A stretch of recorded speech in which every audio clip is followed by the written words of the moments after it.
საქართველოს კულტურისა და სპორტის მინისტრი თია წულუკიანი ვარიანში იაკობ გოგებაშვილის სახლ-მუზეუმს ესტუმრა. მინისტრმა მუზეუმის განახლებული საგამოფენო დარბაზი დაათვალიერა. გასულ წელს სამინისტროს დაფინანსებით სახლ-მუზეუმში ინფრასტრუქტურული სამუშაოები განხორციელდა. მეორე ეტაპზე კი იგეგმება გათბობის სისტემის დამონტაჟება და სახურავის სრული რეაბილიტაცია. იაკობ გოგებაშვილის სახლ-მუზეუმი ერთ-ერთი გამორჩეული მუზეუმია, რომელიც 1958 წლის 14 დეკემბერს გაიხსნა. გახსნიდან დღემდე სახლ-მუზეუმი 10,000-ობით ადამიანმა დაათვალიერა.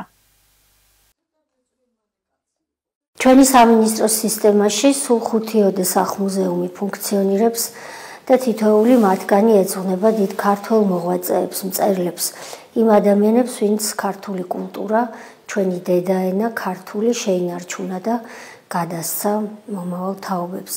იაკობ გოგებაშვილის ეს სახლ-მუზეუმი, სადაც დღეს ვიმყოფებოდით თანამშრომლებთან შეხვედრაზე, არის ერთ-ერთი ჩვენი მთავარი პრიორიტეტი, იმიტომ რომ ეს ის მუზეუმია, სადაც ვიზიტორების რიცხვის მხრივ ხედავთ, რომ ბევრი ადამიანი დაინტერესებული აქ მოსვლით და მათ შორის უპირველესი გახლავთ სწორედ მოსწავლეები და ბავშვები, დედაენის შესწავლის პროცესში ან ცოტა მოგვიანებით.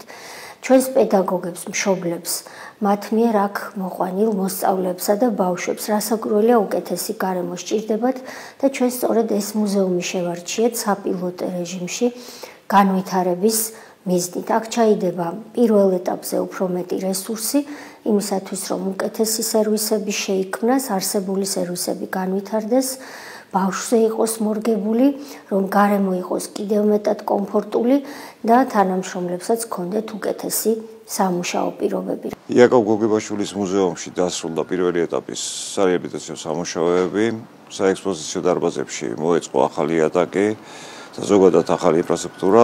გარე ტერიტორიას რაც შეეხება, დასრულების ეტაპზეა სამკვანძის მოწყობა, ესევე სამინისტროს დაფინანსებით იგეგმება შენობაში გათბობის სისტემების მოწყობა და სახურავის სრული რეაბილიტაცია. ამ ეტაპზე მიდის მეორე ეტაპის სამუშაოების დაგეგმვის პროცესი და სრულად მოხდება მუზეუმის რეაბილიტაცია. იაკობის ღვაწლი შეუფასებელია ქართველი ერის წინაშე.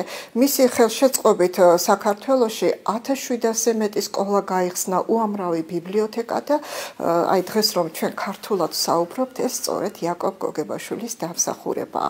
მოგახსენებთ, რომ იაკობ გოგებაშვილის სახლ-მუზეუმი ძალიან მნიშვნელოვანია და იქიდანაც ჩანს, რომ ყოველწლიურად 1000-ობით დამთვალიერებელი მოდის. 23 წლის განმავლობაში იაკობ გოგებაშვილის სახლ-მუზეუმი დაათვალიერა 40,000-ზე მეტმა დამთვალიერებელმა. აქ რიგი დგას შაბათ-კვირას 85 ჯგუფიც კი მოგვსვლია და დიდი ინტერესით. ბავშვები ხომ ძალიან პატარები არიან და თითქოს არც უნდა აინტერესებდეთ ახლა იაკობ გოგებაშვილის ბიოგრაფიაზე ესაუბრო, მაგრამ აქ ბუზის ხმას გაიგონებთ, ისე ყურადღებით ისმენენ. სამინისტროს მხარდაჭერით მოხდა შემდეგი რეაბილიტაცია. მოეწყო იატაკის პარკეტი შეიცვალა და განახლდა, პირველ სართულზე ხის მოაჯირების განახლება მოხდა, აშენდა სალარო.